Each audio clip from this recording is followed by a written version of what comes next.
This is Chris Ruddy, and I love Gene Valentino's Grassroots Truth Cast. Make sure you're tuning in just like I do every day, every week, every minute. With breaking news and political commentary from a public servant, serial entrepreneur, community leader, philanthropist, and American patriot, and a darn nice guy, it's time for the Grassroots Truthcast and your host, Gene Valentino. Hi, friends. Gene Valentino, and welcome to another episode of Gene Valentino's Grassroots Truthcast. The election has occurred. The popular vote has spoken. That meant really the Electoral College wasn't as much the issue as we thought it was going to be as a determining factor in the settlement of the election of 2024. Oh no, instead, Donald Trump won the popular vote in all 50 states nationwide. Congratulations goes out to Donald Trump, his team, and his family for withstanding the perils, and they've withstood the test of time. My guest today is Mitch Firestein. Mitch Firestein is an economist. He's an entrepreneur. He's got an interesting operation on Wall Street. He's both a member of both a resident, I should say, citizen of the UK as well as the United States. I had the privilege of meeting him in Manhattan recently. Mitch, thanks for joining us.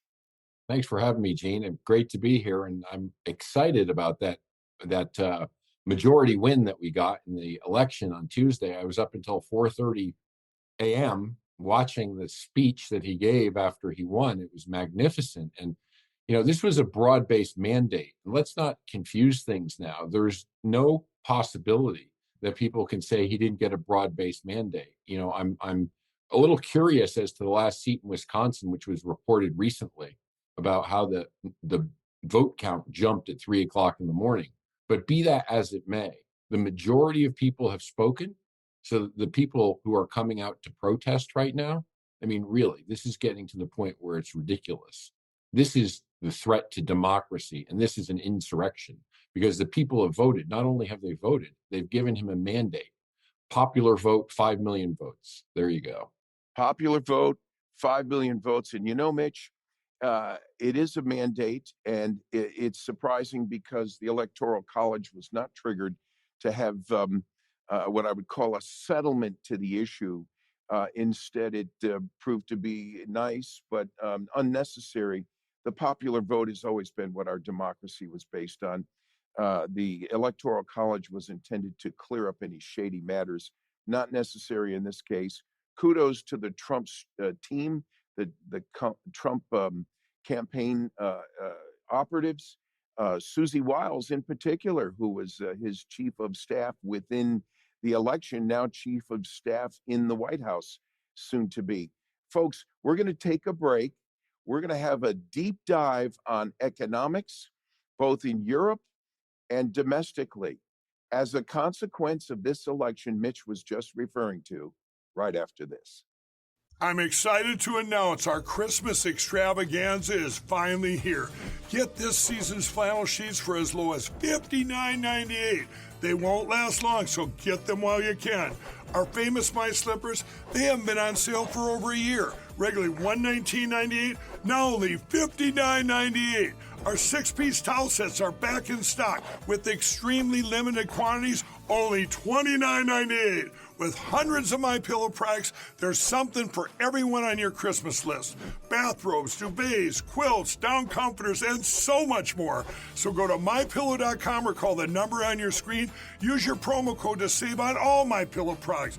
For example, flannel sheets for as low as $59.98. Or our 6-piece towel sets, just $29.98. But that's not all. I'm extending our 60-day money-back guarantee until March 1st of 2025. Plus, all orders over $75 or more ship absolutely free. I'm with a gentleman today that was born in Manhattan, for sure, but began working on Wall Street in the 1980s. He maintained deep ties in international banking for over 4 decades, and mainly in the development and creation of new products where he specialized in derivative products. We'll touch on that. You don't need to get hung up on some of the language, but it's important to know that he was dealing with derivative products, traded them with large institutions and central banks. Interesting topic because it feeds into the reason why we're here today. Mitch Firestein, this is his book, folks. It's called Planet Ponzi: How Politicians and Bankers Stole Your Future, What Happens Next, and How Can You Survive? Ironic that this is coming out. This actually came out about 12 years ago, but it's ironic how the information in it is so apropos today, Mitch. I can't believe how factual you were on so many levels in this book, Planet Ponzi. Before you go into the dive on the book, where can people buy it? Well, it's on Amazon. I mean, it's pretty easy to get on Amazon. I mean, Random House published it. It's available in most countries around the world. It's been translated into 7 languages, so it's readily available. Amazon is the easiest place to find it. What caused you to write the book? Well, I was sitting at ground zero during the credit crisis in London, and I think we were managing one of the first. Our firm was managing one of the biggest special purpose vehicles with the mortgage when the mortgage crisis hit that went bust. So I had a really good idea. I was an insider, and it's the first real insider's perspective of what happened during the credit crisis. And it was an important story to tell. And I tried to get the story out. Nobody wanted to listen. And I was writing articles for the Daily Mail. I had a column in the Daily Mail and several of the other papers in England because I've spent the last basically 25 years in London. And a literary agent approached me and asked me to do a book. And it seemed that he had 11 interested publishers to do it. And I said, sure. And I picked a number out of my head. And he came back to me a week later and said, okay, everybody's interested. And I said, no, I didn't tell you I would do it. I said that was only an indication. So he convinced me to do the book. And, I really wanted to tell the story because I think it's really important. It's historic. Now, there's no conspiracy theory. I use the government's own data and I walk everybody through the reasons behind the crisis: too much debt, too much credit, too much leverage, and why it hasn't gone away. All they've done is kick the can down the road, played pray and delay, and lie and deny. So, Okay, kicking the can down the road, Mitch, if I may interrupt from time to time, is this a situation now where Donald Trump and all of us are riding some sort of high, and it might be that the can, when he implements sound policies, doesn't get kicked down the road anymore, and then there might be some sobering pain that sets into some of our financial planning going forward? yeah, I think that it's very appropriate to discuss that right now we've created some of the most grotesque, and this is all the central banks. We need to blame the central banks, and from Alan Greenspan to Ben Bernanke to Janet Yellen and to Jerome Powell. It's groupthink like you wouldn't believe. And what we've got and what we have and the issues that we have going today is they had quantitative easing that pushed rates far too low for far too long. And you've seen the NASDAQ. I don't know if people remember when in 1999 to 2000, we had the dot-com crash, which I predicted before it happened. The market, the NASDAQ dropped from 5,100 intraday down to below 1,000. And it took 20 years.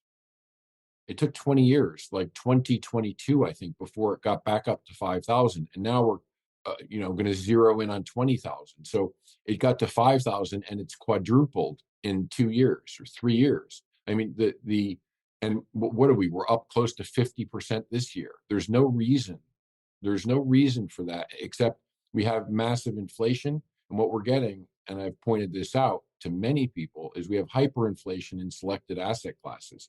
Some asset classes are undervalued, some are overvalued. I would argue that a lot of the tech stocks are in one of the biggest bubbles we've ever seen in history. So would I buy the stuff up here? Not at all.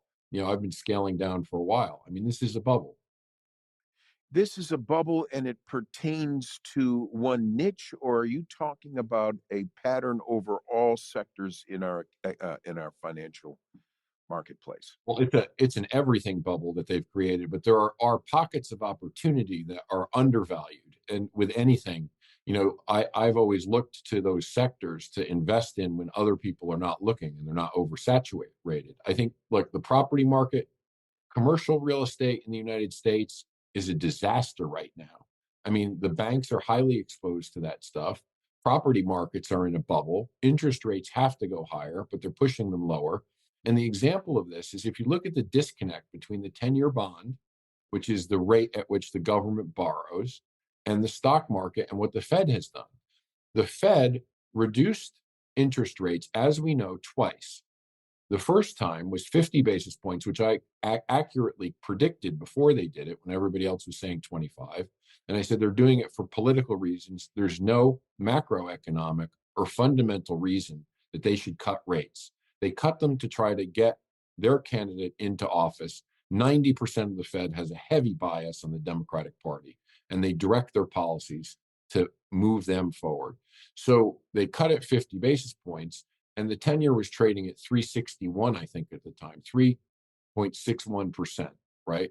So you would think that the bond market, but the bond guys, I'm a bond guy, the bond guys are always smarter than the equities guys generally, and they usually have a better idea as to where the markets are going. So the bond market, the yields went higher. So that means interest rates in the bond market, it was more expensive to borrow money. That went up by close to, I think, 80 basis points. So we were trading, 80 basis points above that until we had the recent cut. And then we saw a little decline. We went up to 440 or 450 on the 10-year. And we've just seen when they cut basis, another 25 basis points this last week, we saw it come down a bit to 430. I don't know where it is right now because I haven't had access to the screens this morning, but it was trading at 430 on Friday. So you would think that if it was 361 and they cut the rates by 75 basis points, that rate would be lower, but it's not. So the bond market's telling us an entirely different story. And I suggest that all the investors pay attention to the bond market and not to this, as Greenspan would have said, irrational exuberance in stocks.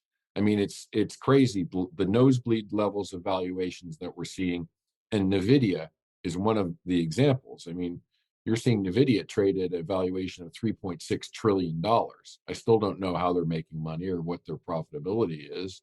And, even Tesla, even Elon Musk's Tesla is now well over $1 trillion market cap, which is, it's a valuation that's higher than the sum of every single car maker. Yeah, but are we sitting against a culture of a different expectation and a different approach to how we're looking at value? Because, Mitch, if we go back to 1929, the global financial crisis, we definitely had expectations fall through the floor. And it was in that context that things began to, it was a crisis on so many levels. One of the things I find interesting about your track record is that with regard to the .com bust and the subprime crash leading up to the global financial crisis we had in a few years ago, I don't understand if we're going to see another collapse like we did in 1929. Yes or no? I think we will. I think we'll see a worse collapse, actually. But really, that's pretty significant. Yeah, I think we'll see a catastrophic collapse, and I just hope they're not trying to dump it into Trump's lap and blame him for everything. Well, time out, real quick. Where do you put your money if you see that coming? Well, you should be posturing and positioning yourself appropriately. There's no one size fits all. But I've been diversifying my investments, and I think everybody, and we're getting a pullback on precious metals. Everybody needs to own precious metals. They're really an integral part. What that is a play on currency. And we can get into discussing how currencies trade and what currency actually is and why different precious metals are going to have value. And we need to get into the conversation on central banks and what's happening with BRICS Plus around the world. That's really important. But, I worked in Japan as I don't know if we discussed this, but I worked in Japan for a couple of years. And I've been doing massive amounts of business in with that country and their banks in Japan since the 1980s. So I'm familiar, and it appears that we are replicating the model that happened in Japan, and their economy's been in a ditch for it's 3 lost decades of no growth. Their stock market peaked at 40,000, then collapsed. So I see a lot of similarities with the massive accumulation of debt and money printing that we have here that's been going on in Japan. And we're following that model. And it's never a good outcome. Okay, so those are the similarities. I have a difference. The difference is that Japan did not have a Donald Trump. And here you have now a circumstance where the full financial theories are of spending and cutting, bringing Elon Musk in to remove $2 trillion of waste in the budget. By the way, I believe it. And then you're looking at a focus on incentives and downsizing government, not making it larger, but making it smaller, which, by the way, was your big concern in your book, Planet Ponzi, was the size of government's expansion. And so I see a paradigm shift occurring. I see a paradigm shift occurring that did not exist back when Japan was having its issue. The issue was we didn't expect that out of a leader, and or traits of a leader at that time. But we sure have one now, and we sure see him now trying to perpetuate a future after his 4 years where he can hand off to similar thinking for the future and posterity of this nation. One of the concerns I have is that if you're going to talk about the collapse of the economy in this nation, Mitch, what are the remedies? Is it what you want to talk about now? Digital currency, Bitcoin, an alternative to central banks. China and Russia have been looking at alternatives to a central bank system as well. They hate the notion that they've got to work through the World Bank to deal with the United States. Well, there's a couple things going on. I mean, we can talk about alternative asset classes, which is what I was focused on for the past 15 or 20 years. Now, alternative asset class investing has a great future. Digital currencies give too much control to the government unless they're decentralized. Decentralization is really important and key to that, because as we saw, we were on the brink of tyranny with the last government that we had. We've got a lot of other ancillary issues that are problems, but the debt is the biggest problem. Well, are you talking about the technology of the last digital currency? That was Samuel Bankman-Fried, and his digital currency. He had control over some of that currency, which is what is the problem with the digital currency world. I'm very familiar with it in my payment processing area. We were writing software code to handle the processing of a Bitcoin transaction and its conversion to cash in the banking system. Quite an involved conversation, an hour of discussion unto itself, but the trust that has to go into the conversion of a Bitcoin transaction to dollars. Right. You may not think the central bank system is perfect, and I don't think it is either, but it's if you're going to put something in there to replace it, it better have more trust than the central bank system. Right. And therein lies the threat and the legitimacy of your Ponzi scheme book is really, in my opinion, Mitch, the best part of this book is that it focuses on one issue that keeps reverberating through all pages, and that's your ability and my ability to trust the investment, or in the context of your book, trust the scheme. Right. But people need to understand what they're investing in. And that's what I said when some of my clients, some of the institutional clients and regular clients that were members at my country club came and they said, we want to discuss Bernie Madoff. And I point that out in the book. And they brought his stuff and his formulas. And I said, look, I can't figure it out. Maybe he's a smarter guy than me, but I have one principle and I repeat it in the book. Don't trust anything in the book. Refer to my endnotes, which are government data. And if you don't understand an investment, don't ever invest in it. And as far as Sam Bankman fraud, I mean, who is based in Albany down in Nassau. I know a lot about that. His stuff was a Ponzi scheme. He was lying to investors about how he was investing the money. He was gambling with other people's money. And his parents were law professors at Stanford or whatever, and big Democratic Party bundlers. So we don't even know if he's going to stay in jail. I mean, it looks like he's going to skate on this. But I think that there are other issues we need to talk about with regard to the massive and out of control debt that the US has. And getting back to Japan, I don't mean to dwell on this, but Japan was the biggest buyer of our debt. And the way that a government funds its budget from day to day is by issuing bonds. And they were the biggest buyer. Now they're in a position where they can't buy anything and they might turn into a forced seller. China is also a seller. And this year we needed to issue $10 trillion in debt. So we're still a net seller of debt because we've got a debt addiction. And the last lot that was in there, Biden and co. believed in this modern monetary theory, which I refer to as magic money tree, which was a very dangerous thing that Bernie Sanders and the entire far left got involved with. That said, if you have a printing press, it doesn't matter how much you print. Central banks are really responsible for where we are. There's QE, quantitative easing, money printing. They say that we stopped that, but they really didn't stop that. And the issue is trust. Can we trust the central banks to do what they say? No, we can't. The media has already proved itself as unworthy. That's one of the pockets of opportunity out there that's undervalued right now, is all the new media and how we can move forward with alternative media, because people are fed up with listening to the same lies. And we saw that with this election. It was a referendum against liars. Let's get back on the source. I like to discuss the source of the problem. And to me, I'm not anxious to point the finger in other directions, because if I do, I've got four fingers pointing back at me.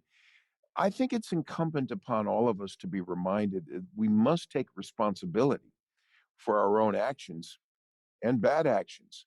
Enjoy the benefits of our good decisions, enjoy the perils of our bad decisions.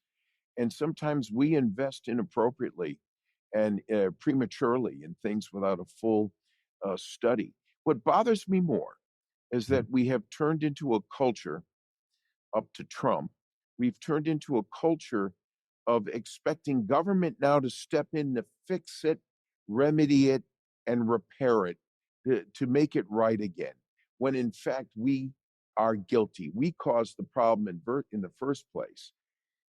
We've got, as you said in your book, too much debt, too much credit, and in fact, we've leveraged ourselves way too far. You mentioned Japan before. China thought they had a pretty good deal buying up some of our debt. Where do we start in terms of turning it around?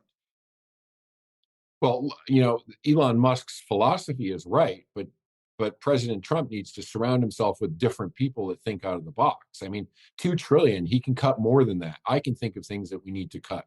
We need to look at the endowments of all these woke institutions that are halls of indoctrination rather than education. I mean, Harvard has a $53 billion endowment, and I saw them testify about the anti-Semitism on the campus. Why is that tax-free? And why are they silencing conservative voices? What is there, 90% silencing of conservative voices at Harvard? I mean, and at all these universities, if they want to be biased and pitch ideology rather than education, the ideology of woke and, identity politics, then their endowments, which are hedge funds, should be taxed, because they're making phenomenal profits, and these shouldn't be tax-free investments. And I think, but Mitch, this didn't just happen, and it's not being done every day in a vacuum. Who are the perpetrators of this conspiracy? It goes back decades, and why was it put in place and allowed to exist? The fact that we've noticed it now and recognized the adverse consequences is great. Now we can fix it. But where did this problem start? Well, I think in central banking. Central banking started in 1913 when the Federal Reserve was given independence to come up. First of all, the Federal Reserve is not a bank. and it's not part of the federal government. It's owned by member banks. I don't know if your people who are watching this understand that.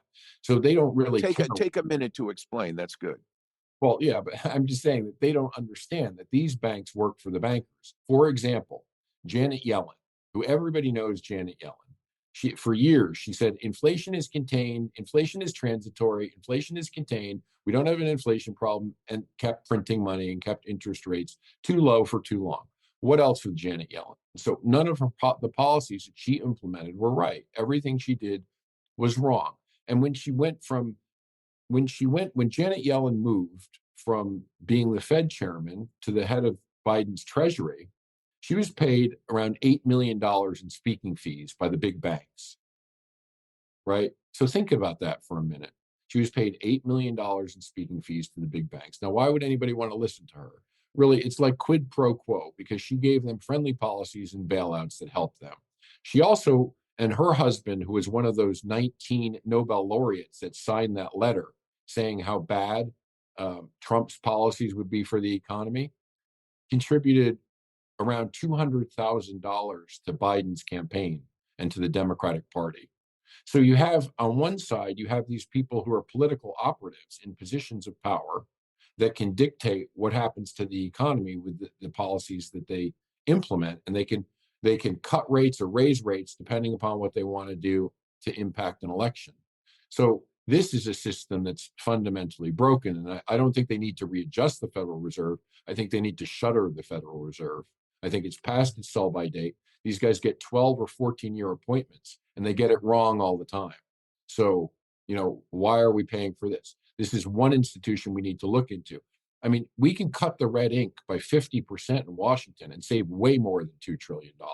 And that's what we need to start looking at. We need to think out of the box and say, look, the wasteful spending's got to stop. And you've got these lifetime people who, like Nancy Pelosi. How did she make $500 million? I mean, seriously. Not on that salary, she didn't. Right, but all these people, in Congress are allowed to do insider trading, and that's, her fund is always up because she buys ahead of everybody else. And I wrote an article about this, I don't remember, 2013, when it was either MasterCard or Visa. Before they went to Congress to get approved, her committee was doing it, right? She was in charge of the committee. She bought the IPO, right? She made like 5x. I mean, if you did that, you'd be in that jail in Pensacola. I mean, it's a country club jail in Pensacola, but you'd be there.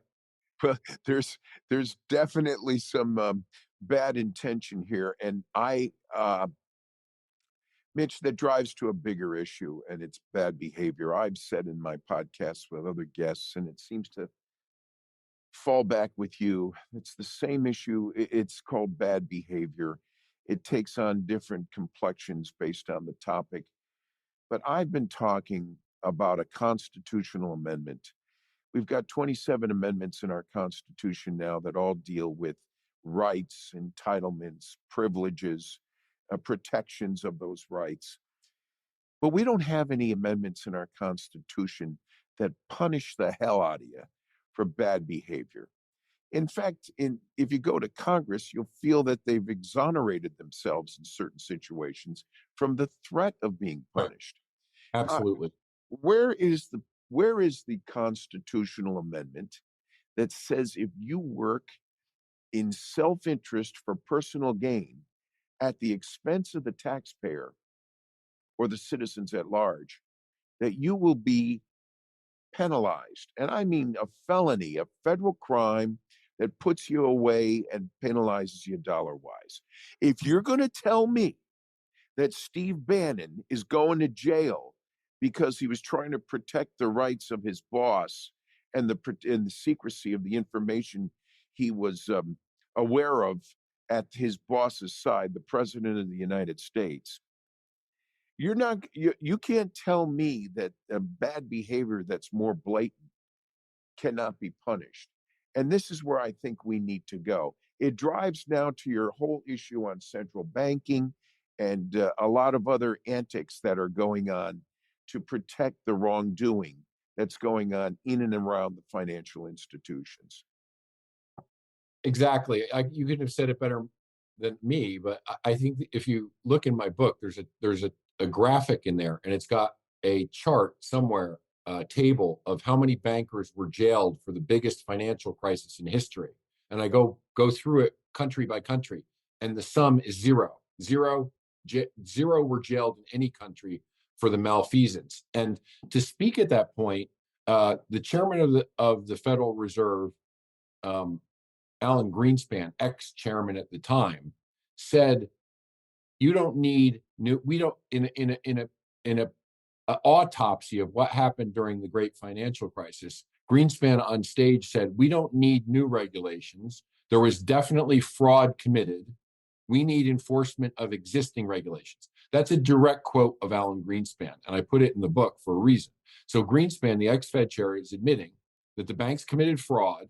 You don't need new regulations. We need enforcement of existing regulations. This is the problem. We have a dual justice system that works for one.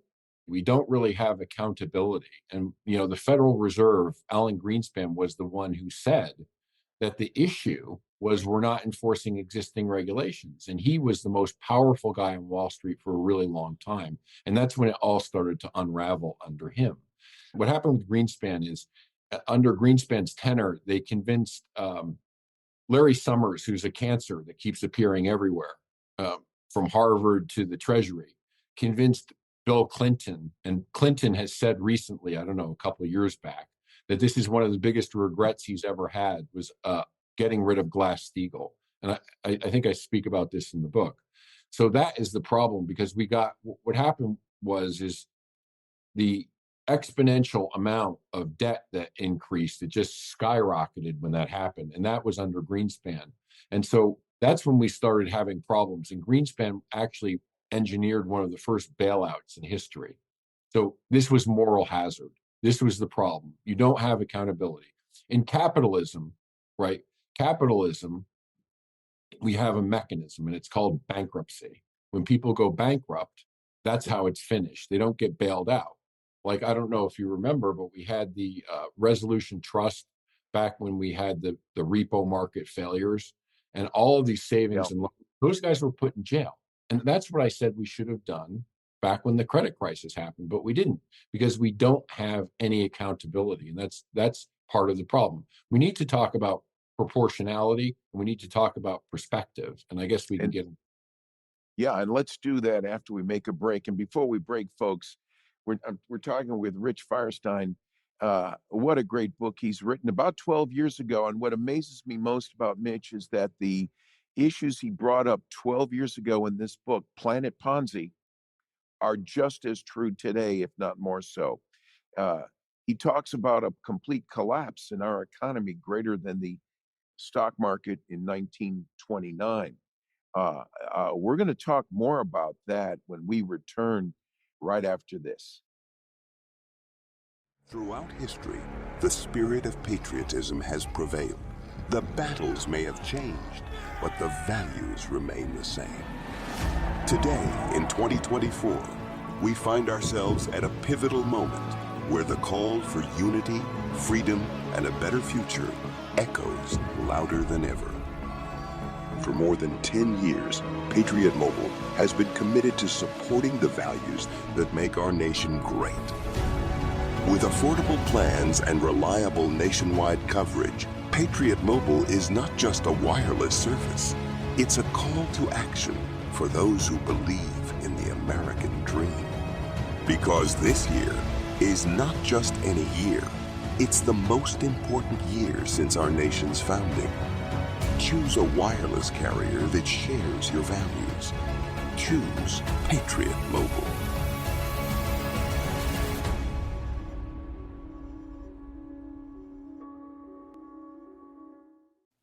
Hi, friends. Welcome back for our second half of our guest today is Mitch Firestein. He's the proud author of Planet Ponzi. Couldn't be prouder to have him on with me.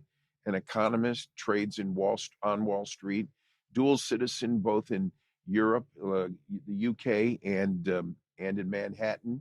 He has moved up the ranks with some very interesting insights on the economy.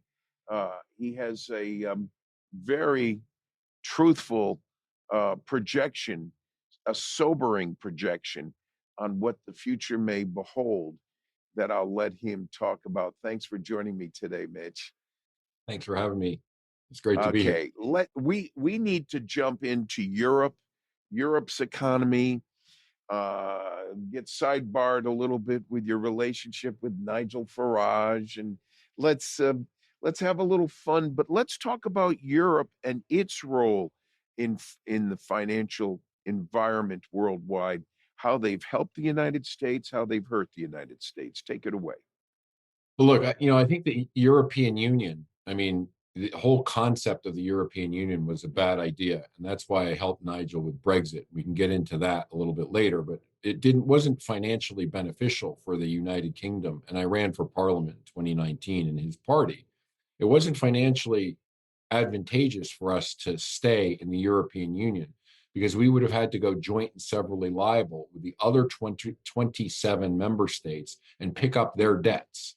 So in other words, if there was a bank failure for their fiscal profligacy, we would have to, on a pro rata basis, since we had the second largest GDP, come in and pay the biggest chunk of the bailout for them. And I said, look, I love my brothers and sisters in the European Union, but I don't want to pick up the tab for Greece, for Spain, for France, or Italy and their bank disasters. We had nothing to do with that. So why should we have to pay tens of billions, if not hundreds of billions of dollars for that? It's just not fair.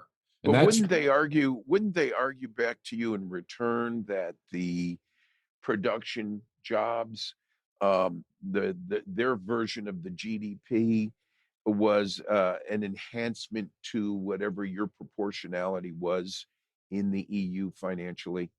That could be an argument, but the cash flows didn't demonstrate that point. The cash flows were in my favor on that, and I've demonstrated that on numerous occasions. So that was based on productivity or fraud. No, based upon outgoing GDP numbers and trade figures. All the trade figures going in and out, the flow is going in and out of the European Union from the UK. So, but the debt was a major issue, and the banks are all on the brink in the European Union because the European Union is just turned into, they have so many presidents and vice presidents, you can't even figure out who's who. And but none of them are elected. It's anti-democratic. The whole system is like a Politburo that they've developed. And isn't it interesting that you can see now that they are very beholden to our new president, Donald Trump, and are automatically, and Trump's not even in office yet. And you've got some leaders talking about canceling their oil and gas contracts with Russia's and moving back to the United States as soon as we're able to do so.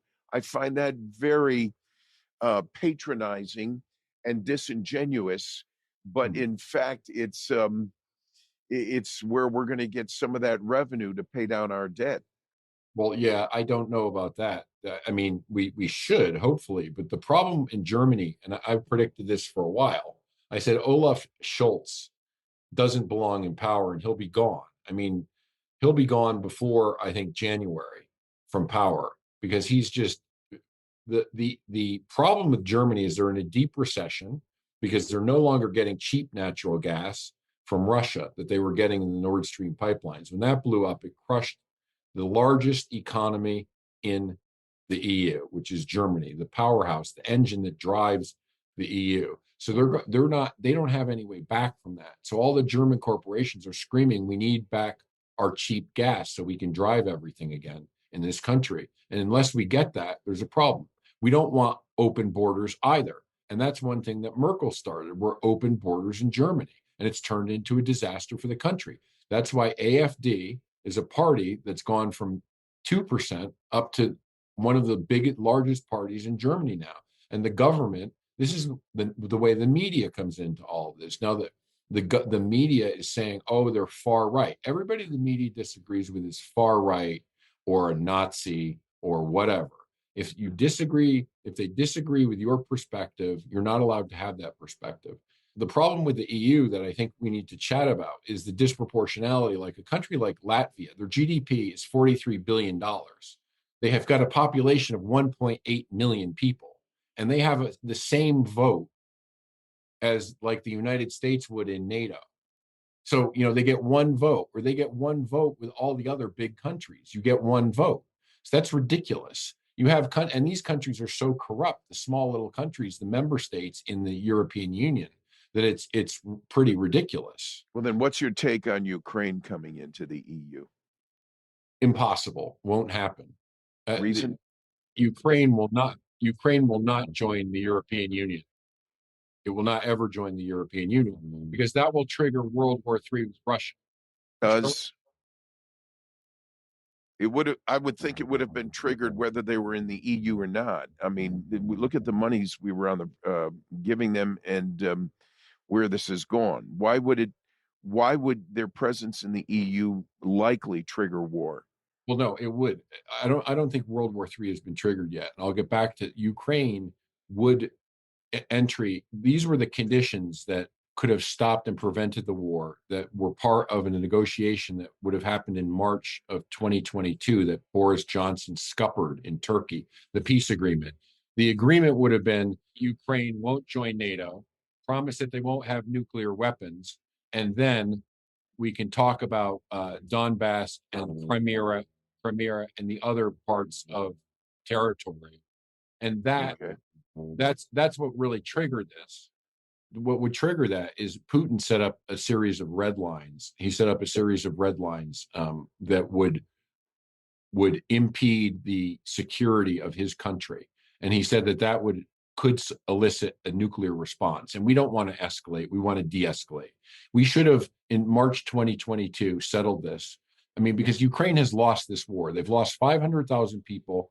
And I would say close to $1 trillion in GDP and money has disappeared down some rabbit hole or into politicians' pockets. It's an unnecessary war. Money was wasted. 500,000 Ukrainians are dead, and the mass population's been displaced. They can't win the war. It's already over. Even before Trump gets into office, it will be finished, in my view. Because he's talked exactly about that as well. He's talked about had he been in office, this would not have ever occurred in the first place. Let's stay on your book as it pertains to the economy, the central banks, and Europe.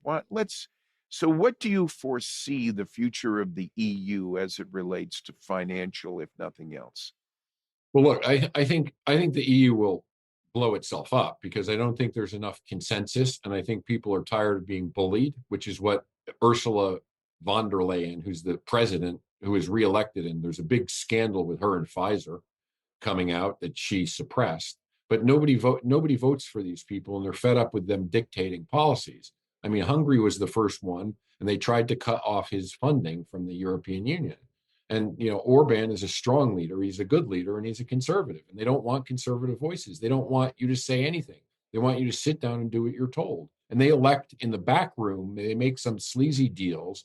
You have like Joseph Borrell his socialist from a country that doesn't do anything. And they appoint people from tiny countries where it cost almost nothing to buy them. And it's just a system of corruption. What I think will happen is I think there'll be a massive exit of other countries from the EU. France may leave, Germany may leave. If Germany's economy doesn't turn around, they're leaving the EU, because they're not going to shoulder the debt of all these other countries when we have a crisis. When we have a crisis and Germany has to pay joint and severally liable, they're going to say, we're out, bye. And all I hear echoing in the background is Donald Trump was right. They never paid their shares towards the whole, and the select few were gaining at the expense of the many. Let's shift our attention to the media. We have, I hate to leave the EU, because I think it really sets a standard as to what's going to happen globally, and we didn't talk China and Russia in the context of EU, but I think China and Russia are set back as well if in fact the EU drops, because more of the EU players will be looking individually again to do deals with the United States as they once had. And that's where a lot of our wealth and prosperity came from. But this, I think you've called it the Cabal of Oligarchs, right, in Silicon Valley. This, I think of three in particular, and you can relate it to the your book, Planet Ponzi, this Ponzi scheme. But you have Soros at the top of the pyramid, a close second at his side, Zuckerberg, a close second at his side, Bill Gates, uh, uh, uh, Jeff. There's a bunch of more. Apple's head, Amazon's head. We're looking at a cabal of about 6 to 10 people that have gone out of their way to promote a Democrat Party cause, and they got caught with their pants down. They see they've made a great mistake. Some come back these last few weeks with an olive branch, trying to play nice with the Republicans. Hopefully, the Republicans won't be deceived again. But we need a plan in place to steer the ship away from the media's control.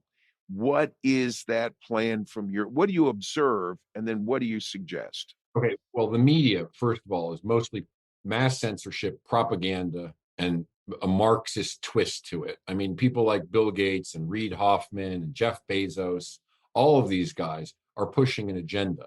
They don't want people to have freedom. They don't want free speech. They want maximum censorship. I think what we need to do is one of the undervalued asset class is figure out alternative media is picking up quite a bit.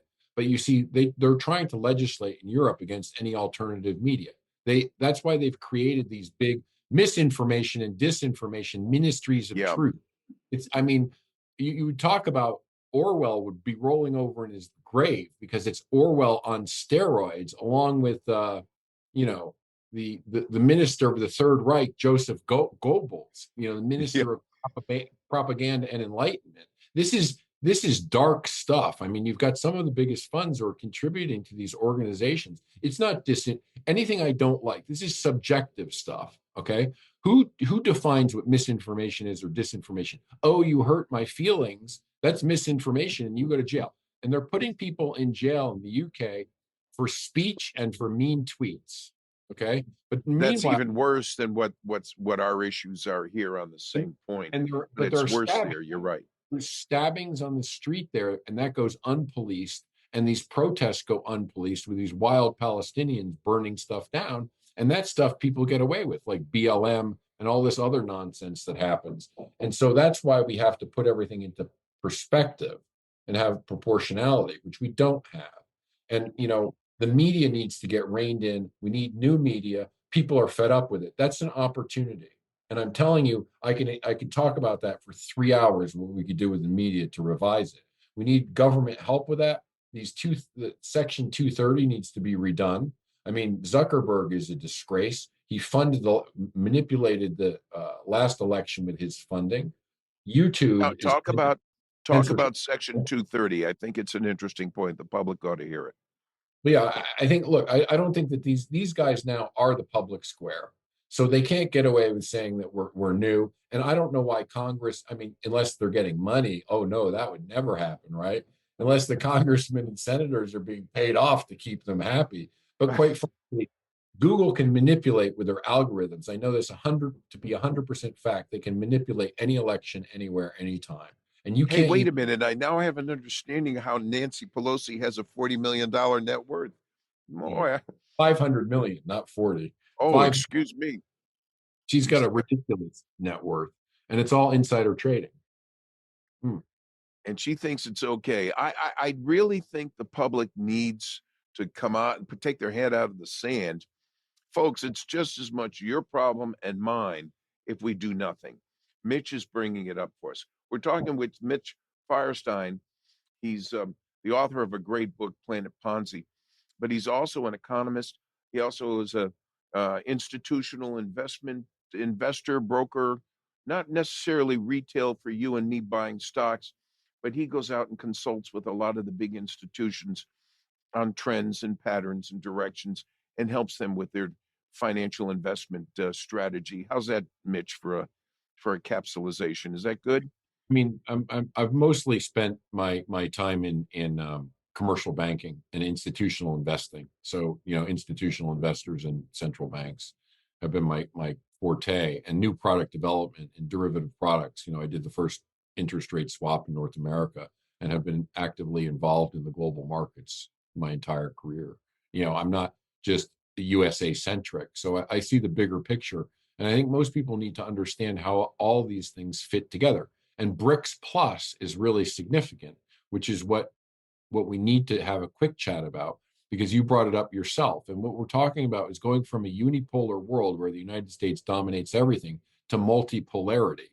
And I think that that's where people have a bit of a sticking point. They don't understand that China and Russia and Iran and a couple of these other countries in Latin America, South America, and in the Middle East have been bonding together to come up with an alternative to US dollar-based products. And that's why I think when you talk about what do you need to look for, I think that there'll be an alternative currency that comes out, and I think BRICS Plus will launch it.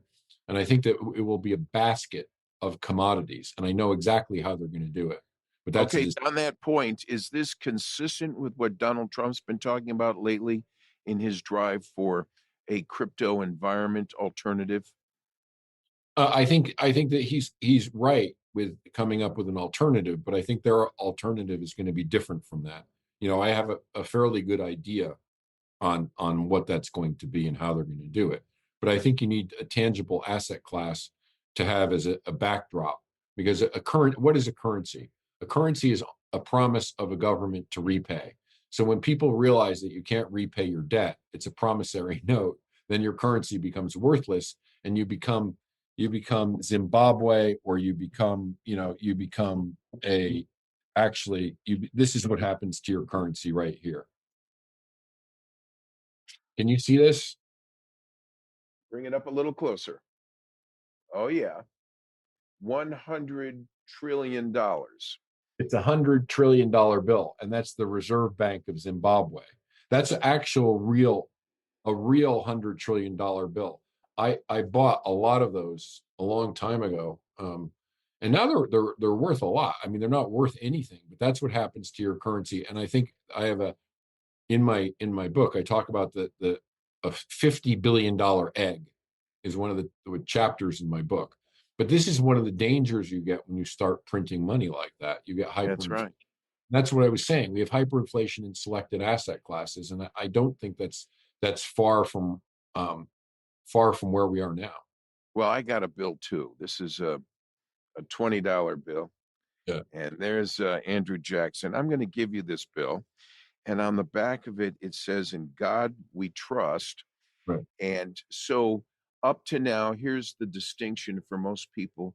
Economics 101, we believed that the United States government, it used to be backed by gold and silver, as you said, prior to 1971 Nixon administration era. After that, we got off the gold standard, and we simply have a promise from the government that says this is valuable and this is worth. So when I hand you this $20, in your mind, you're saying, I trust it's $20, and I receive it and accept it as $20. And in my mind, I say, I just gave Mitch $20, and it's worth what I gave him. The problem with what's going on, which is why you have a $1 trillion note, is that the government printed too many of these. And as a result, there were too many of them flying around. And the next thing you know, the $20 didn't have a $20 value anymore. Right. And so its value to you and me is then arguable between us, because I think it's still worth 20. Oh no, that's only worth 15. I'll ask Gene for 25. Right. But then what happens is this: when you go into the grocery store, you see it every day. When you look at the prices, and a bag of groceries now is $100. So what it's called is inflation, which is a stealth tax on the consumers who can least afford it. That's why you see this. And I made a big deal about this before the election. I said, are you better? There are two questions everybody needs to ask. Are you better off now than you were 4 years ago? And is the world a safer place now than it was 4 years ago? And the answer to both are why he won the election. And the dishonesty of the media actually augmented my points, because people realize how they're just being lied to all the time, and they're fed up with it. And we're basically at the breaking point here. And these companies, the oligarchs of Silicon Valley, we briefly mentioned Google, YouTube, Facebook, and LinkedIn, which pulled me off LinkedIn for no reason. One day I had something like 300 or 400,000 followers, and one day I didn't exist. Somebody actually sent me an email and said, you're not on LinkedIn anymore. I said, what do you mean I'm not? And I tried to send them letters, which they ignored. I have no idea what happened. I still don't, but I really don't care. I said, I don't care. I'm on Google. I'm on Google. Just find me on Google. You can find me on Google. It's bigger anyway than LinkedIn. LinkedIn is a far left amplification, megaphone for bad ideas. I think, you don't really get anything out of it. But the mass censorship has to stop. And we need to put an end to it. And Congress needs to wake up and do their jobs and support the American people instead of being taking cash, stuffing their pockets with it. Well, I got an idea. Correct me if I'm wrong, please. What if Congress, if they do their job, creates new laws that removes the insulation of the media and these platforms from liability, that makes them liable for that which they publish or don't publish? In this case, allowing the platforms to be sued for pulling you off, for denying you the right to free speech, I think will sober many of the. It'll obviously change the focus of our litigious community and make it work on making sure that facts. You have one big defense: is it true? Right. If you're a no good son of a bitch, but I prove that it's true, then you can't sue me for slander because I've just proven it to be so. Now, if I just make reckless commentary that affects you, your family, your business, I'm liable for that, and I should pay the price for that. I think that's where we need to go. Yeah, I agree. But, a big part of the problem is this cancel culture and these snowflakes and identity politics and DEI, which we didn't even get into. I mean, you've got to get back to a colorblind meritocracy where we promote people based upon their ability to do a function. I don't care if you like me or if you don't like me. And that's always been my persona on Wall Street. And everybody knows that. I'm a straight shooter. I tell the truth. And basically, if you don't like that, F off. I really don't care. I don't need you to be friends. We do business. That's okay. If we don't, it's okay too, because I'll figure out an alternative avenue. But people shouldn't get jobs just because of their skin color, their sexual preference, their religious beliefs, or any other of these stupid criteria. I mean, look at Biden's White House. Look at that. He had transgender people with their breasts out on the White House lawn, flying the transgender flag from the top of the White House. I mean, that is insanity. I mean, this is how you're saying DEI has been the culprit for the failure within the Biden administration.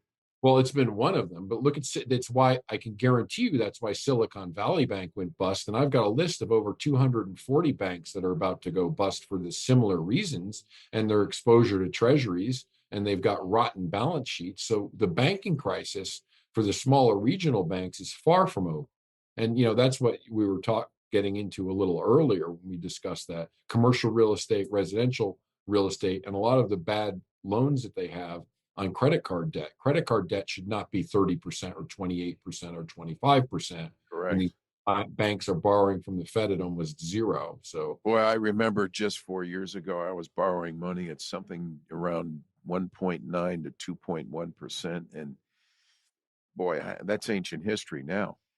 Well, it's killing consumers. But you see, that's why people don't realize that the stock market's in a state of delusion. And that's why, I would lighten up on stuff until it reprices. Now, they're going to obviously they're going to blame Trump. They're going to blame everything on him. So he's got to get ahead of it. And when you say lighten up, what do you mean lighten up in the near term? Big positions in equities. I would take profit before the end of this year. Yeah, if you have positions in equities. Right. I would lighten up. If you're a bond guy and you've been living off interest, where do you go between now and? Short dated bills are probably your best bet. 3-month bills, 6-month bills. I mean, right now, people need to be very defensive. You need return of your assets rather than on your assets, because there's going to be major dislocations. But with a dislocation, there's always I think that what we will see is we will see a generational opportunity to make generational wealth. Once in a generation, we're going to see that. And that's going to happen when the shakeout happens. And, it's coming. I just don't know when. You say the shakeout. Is this global and include the EU and the rest of our Far Eastern folks, or is this going to be a shakeout just in the States within our central banking system? Well, no, I think there's going to be a global depression. And I think, look, China's economy is on the brink, and they've got like billions of people that are going to come angry when that happens, when it implodes, because they've got the same debt issues that we have, to a larger extent, because there's more fraud there than there is here. But there's fraud in our system here. And until we can clear out the debt, we're going to have a problem. You just can't, or the dollar will go to zero, and inflation will. I mean, then people will be paying $500 for a bag of groceries. But and I think that's what Donald Trump is referring to with the cryptocurrency concept, whether it's some morphed version of that worldwide from abroad, or whether it's something that the government creates. I don't mind the government creating a standard, but they have an obligation to step away and let the private forces of the marketplace control. That's where I think they're failing, because through their political insiders and alliances, through the PACs and everything else, they're finding allegiances with different political folks on one side and then the business folks on the other to protect themselves. And that's where I think the industry is failing. Well, also, Gene, I think that we could cut 50% of the government jobs. I think that's bloat. Oh, I totally agree. Case in point was the recent 85,000 folks with the IRS they wanted to bring on. By the way, armed IRS agents. Right. And now, if you're going to bring on 80,000 people on ICE, the Biden administration wanted to use them to handle paper to document illegal aliens to get them to become citizens in the dark of the night. Why don't you just push them back over the border and we do a deal with the countries to tell them to manage their own people? Right. Exactly. But look, the problem is those jobs need to go. And we need to get government down to a reasonable size. It's unreasonable, unmanageable, and it's not productive. This is one of the biggest frauds on the planet that we've got going right now is the size of our government. And it just keeps getting bigger and bigger. They were hiring on average during the Biden administration. They were adding 40,000 jobs a month, I think it was when I last. Yeah. So when they say they had an addition of jobs, it was government jobs that you and I were paying for. It wasn't jobs in the marketplace. And they had foreign workers. The number of American workers stayed constant, and the number of foreign workers surged, and a lot of those were illegal aliens. So the quality of the jobs and the pay of the jobs was very low. So people were getting 2 and 3 jobs to just keep their heads above water, which is not a good economy. So I mean, Bidenomics gets an abject F rating. Terrible, couldn't have been worse. And the media lied about it, and so did Biden, and so did Harris, and that's why they are now packing their U-Haul instead of Mitch, I don't want to digress, but what price does media pay for this clear perpetration of a conspiracy and their complicity? Well, none, because there were 6 when I started on Wall Street. There was 200 companies that own the media. Now there's 6. And these mega corporations don't care if they lose money. I mean, take for example people like Joy Reid. She's a race baiter, a liar, and the stuff she comes out with is horrible on MSNBC. I don't know who watches that stuff. I don't think anybody watches it. I think you get a couple people that watch this, a very, very, very small viewership, but these people become, this is where Trump derangement syndrome comes in. I mean, and they get mental health issues from watching this stuff. It's just so dishonest. It's so fundamentally dishonest. That's why I think there's going to be a paradigm shift in media. Stuff like what you're doing, podcasts, where people can hear reasonable people that are talking the truth. I'll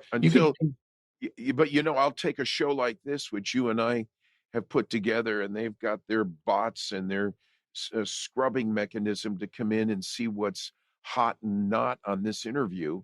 And they're going to decide whether they're going to take me off LinkedIn or take me off Facebook or take me off YouTube based on something you may have said or I may have said. And all of a sudden, I'm banned. I'm in jail. I'm in Facebook jail for 2 weeks, 2 months for having had something you and I may have said. I think is the kind of stuff that needs to be a bold and courageous Congress needs to step up and Right. put the legislation in place to penalize those wrongdoers. That's what I was getting at in the beginning of our conversation an hour ago about penalties for wrongdoers. We've got enough damn rights on the books with our constitutional amendments to give people liberties, freedoms, and entitlements and accesses, but I don't see any penalties for wrongdoing. Yeah, there isn't. I mean, even Twitter Twitter still throttles people. I mean, I'm throttled on Twitter. I mean, my I'm Twitter glad you account, said that. I mean, here's Trump bringing in Elon Musk. Elon, my account at Planet Ponzi is still throttled. And I know this because, we invested in a social media company. So I know exactly what they're doing. You have lack of reach. I have lack of reach on Twitter at Planet Ponzi if people want to follow it. But, somebody will retweet my stuff and they get maximum 15, 20, 30 times the amount from my tweet. But they put like a little line in above it. And it's just ridiculous. I mean, people must think that I'm like the stupidest or people are really, really dumb and they don't understand what's going on. Yeah, it's still everything is being censored with a filter and they put their thumb on the scale. We need to take those thumbs and break them. We also need a good rhino gun to go out and get those rhinos out there. Let's go rhino hunting. Yes, rhino hunting. Hey, Elon, if you're listening, I appreciate what you're doing for Donald Trump. Talk to your folks a few levels down under you, shake them up, and stop throttling the people who want to follow me and want to follow Mitch here. He's got a great book out there, Planet Ponzi. It's not getting the exposure it deserves because someone's throttling back the followers. They're doing it to me. I have 1,200 followers one day. The next day, I'm down to 1,100 followers. How can that happen? It's happening, and I don't appreciate it. If you're gonna go in and work for Donald Trump, start with your own self-inventory within your own confines first. Fix Twitter to make sure it's not holding back rights and freedoms that you espouse. That's my message to you, Elon Musk, and I hope you're hearing it. Right. Mitch, closing comment, please. Well, look, I hope that we get to make America great again. And I'm so overjoyed that President Trump was reelected. I was one of the only people that said everybody was telling me, oh, I'm cautiously optimistic. I said, get that out of your mouth because he's going to win by a landslide. He'll win the popular vote. He'll win it all. I was so bullish on this election. You wouldn't believe it. And nobody else was. I was. So, we got what we wanted. I got what I wanted. I'm really happy about it. Now, the rubber hits the road. He's got to surround himself with the right people, and hopefully he does. And we need the real change that the people voted for. We need to fulfill that mandate. That mandate. Right behind me, Mitch, you can see a poster. It says Scott for leader of the Senate. Rick Scott's our United States Senator here in Florida, just reelected. I'm very proud of the man. I knew him a decade ago when I was county commissioner and he was governor. He turned out to be one of the most effective leaders in Florida, and it was a great handoff to Ron DeSantis, who everyone is also proud of. But in his role of United States Senator, there's 3 candidates running now, and I'll close with your final comments on this issue. Senator Scott has John Thune and John Comer from Texas, Senator Comer and Senator Thune. And both of them are patsies for Mitch McConnell, who's sailing off into the sunset. Both of whom received an F grade in terms of their polling ranking, their grade on Liberty pollsters, Liberty Patriot, I think is the name of the poll.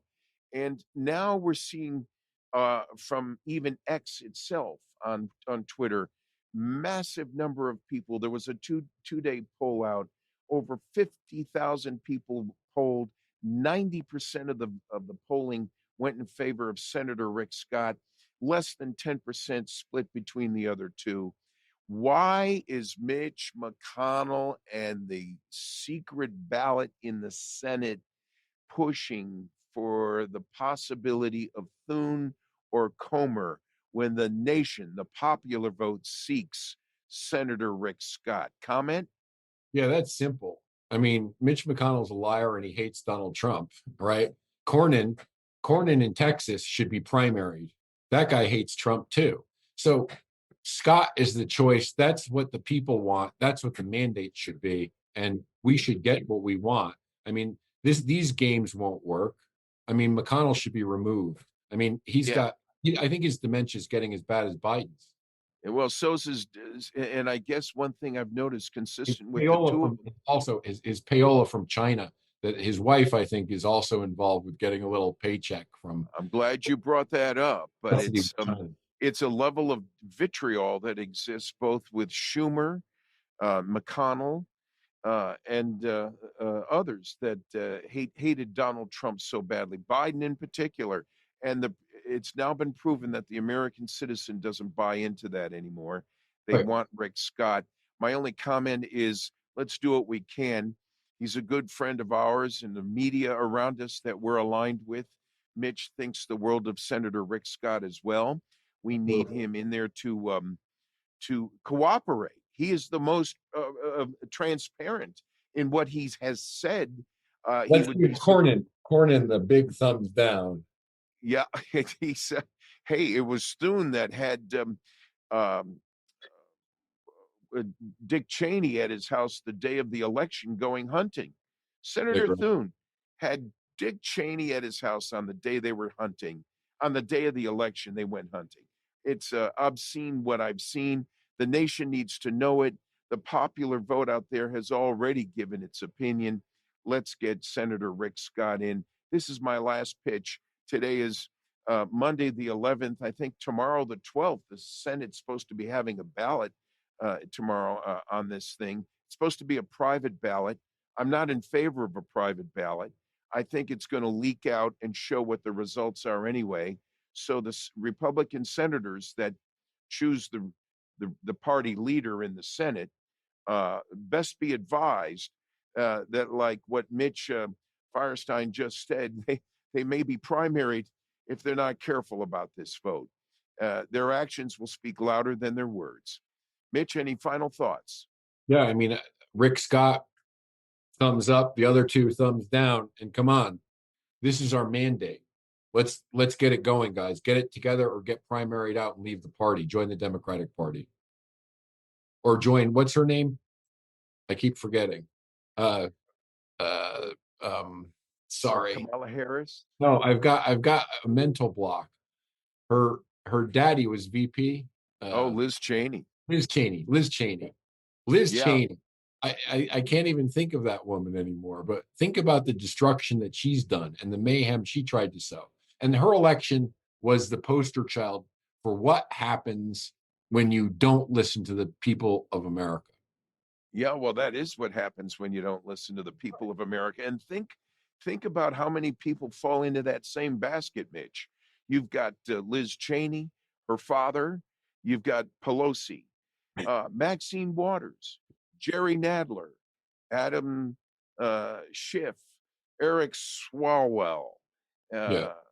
I could name a bunch more that have done nothing but hurt this nation. Hakeem Jeffries, the AOC crowd. Uh, we need an enema in government, and it's never been in a better position than now to do so. And we got to start by making sure the leadership around Donald's biggest problem, if there's anything to criticize, is that he trusted so many people 4 years ago. Right. And he had a circle around him that came to him by advisors from around him that failed him in that sense because that circle around him was not a loyal group of people. I'm a big advocate of loyalty. Yeah, we can have our differences, but that's different from the notion of loyalty. And the loyalty that Donald Trump needs around him must start with the Senate Majority Leader, Rick Scott, on the Senate side. On the House of Representatives side, Mike Johnson's doing a good job, a little overwhelmed with a lot of craziness over there in the House. But God willing, it looks like he's going to survive any transformation of the control. I think the Republicans will hold control of the House. At least it's pretty evident now. So assuming he gets reappointed, reelected to his House Speaker role in the future as well, I think Donald Trump will be surrounded by two key characters, Senator Rick Scott on the Senate, Mike Johnson on the House. Watch them. If you thought Donald Trump was able to get things done 4 years ago, and he did, he did it with a ball and chain he had to carry, and he still sprinted and won the race. Nonetheless, now with good allies around him he can trust, I submit, Mitch, the economic fear of a disaster that you mentioned earlier may not come to pass. I hope you're wrong on that point, but I'm very aware that your forecasts in the past have proven correct. So it bothers me that you're correct, but I'm so grateful, Mitch, that I've had the privilege of having you on our show today, the Grassroots Truthcast. Any closing comment? Rhino's got to go, and I hope I'm wrong too, Gene, but I don't think I am, unfortunately. Well, I should have thrown them in the same basket. Yeah, you're correct. Thank you for joining me today, Mitch Firestein. Worked a member of Parliament under Nigel Farage. We'll come back and talk more about foreign economy, UK, and the Far East in the future, hopefully on another episode. And also a trader, I call him a trader, more of a financial expert on Wall Street with institutional investing, Mitch Firestein. And a friend of mine I've had the privilege of meeting with and through the Newsmax team in downtown New York. Mitch, thanks for joining me here today. Thanks for having me. Have a great day. And to you too. And to all of you watching, thank you for joining us on another episode of Gene Valentino's Grassroots Truthcast. Spread the word. Please subscribe on genevalentino.com and share these episodes with as many folks as you can. It helps us grow our numbers as the social media tries to quash our numbers. We need your help getting the word out. Spread it as much as possible to friends and family. Thanks for joining us. Gene Valentino's Grassroots Podcast. He tells the truth. He tries to get information out there to make sure people make good, informed decisions. Thanks for joining us for Gene Valentino's Grassroots Truthcast. Be sure to like and subscribe, and God bless America.